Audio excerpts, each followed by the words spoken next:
Good evening sir, అందరికీ నమస్కారం అండి. సో ఈ ప్రెస్ మీట్ ఉద్దేశం ఏంటంటే, నిన్న ఎగ్జిబిటర్స్కి ఏదో అన్యాయం జరుగుతుంది, ఏదో ఏదో అనే దాంట్లో ఏదో వాళ్ళు పెట్టుకున్న ప్రెస్ మీట్కి దానికి ఆన్సర్గా ఏంటంటే, యాక్చువల్ మా నెరేషన్ కూడా వెళ్ళాలి అనేది వాట్ ఈస్ ట్రూ అనే పాయింట్ చెప్దామని చెప్పి ప్రెస్ మీట్ అండి. So coming to important thing ఏంటంటే, వాళ్ళు నిన్న చెప్పిన దాంట్లో ఎగ్జిబిటర్ బాగా ఇబ్బంది పడిపోతున్నాడు, ఎగ్జిబిటర్ బాగా ఇబ్బందులు ఉన్నాయి, దానికోసం అని చెప్పి మేము ఈ పర్సంటేజ్ సిస్టమ్కి రావాలనుకుంటున్నాం అన్నారు. డెఫినెట్గా సార్, ఎగ్జిబిటర్ చాలా ఇబ్బంది పడుతున్నారు, దాన్ని కూడా మేము అక్నాలెడ్జ్ చేస్తున్నాం. అలాగే ప్రొడ్యూసర్ అండ్ డిస్ట్రిబ్యూటర్ వాళ్ళకి కూడా చాలా ఇబ్బందులు ఉన్నాయి సార్, దాన్ని మీరు దయచేసి గ్రహించండి సార్. అలాగే ఇప్పుడు మనం అంతా వెళ్ళేది ఒక ఎకో సిస్టంలో ఇన్నాళ్ళు ట్రావెల్ అవుతున్నామండి.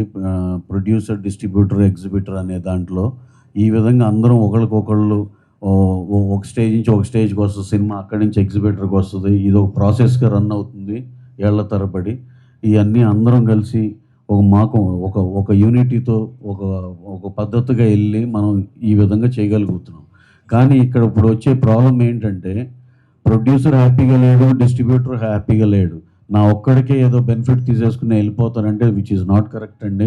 అందరూ 3 సెక్టర్లు కూర్చుని మాట్లాడుకొని వాట్ ఈజ్ రైట్, అందరికీ ఎలా బెనిఫిట్ జరగాలి ఇవన్నీ కూర్చుని మాట్లాడుకుని డెఫినెట్గా ఆ చేంజెస్ ఏవైతే కావాలనుకుంటున్నామో అది తప్పనిసరిగా మనం తెచ్చుకుందాం సార్, దాంట్లో అయితే ప్రాబ్లం లేదు. కాకపోతే ఈ యూనిలాటరల్ డెసిషన్ ఇవాళ రేపు అయిపోవాలి, లేకపోతే నెలాఖరికల్లా అయిపోవాలంటే అలా అవ్వదండి. మా సైడ్ నుంచి కూడా కొన్ని ఉన్నాయి సార్. ఏంటంటే ఇప్పుడు ఒక రన్ ట్రాక్ రావాలి, ఒక ట్రాన్స్పరెన్సీ రావాలి, అలాగే ఒక గ్రేడింగ్ ఆఫ్ థియేటర్స్ కావాలి, ఇవన్నీ చాలా ఉన్నాయని మాట్లాడుకుంటే మా టీంలు ముగ్గురం కలిసి, డిస్ట్రిబ్యూటర్లు, ఎగ్జిబిటర్లు, ప్రొడ్యూసర్లు ముగ్గురు కలిసి కూర్చున్నప్పుడు మేము డిస్కస్ చేసుకుని మాట్లాడుకోవాల్సినవి ఉన్నాయి. ఇప్పుడు రాత్రి జరిగిపోవాలి, లేకపోతే నెలాఖరికల్లా జరిగిపోవాలంటే అది కరెక్ట్ కాదు సార్.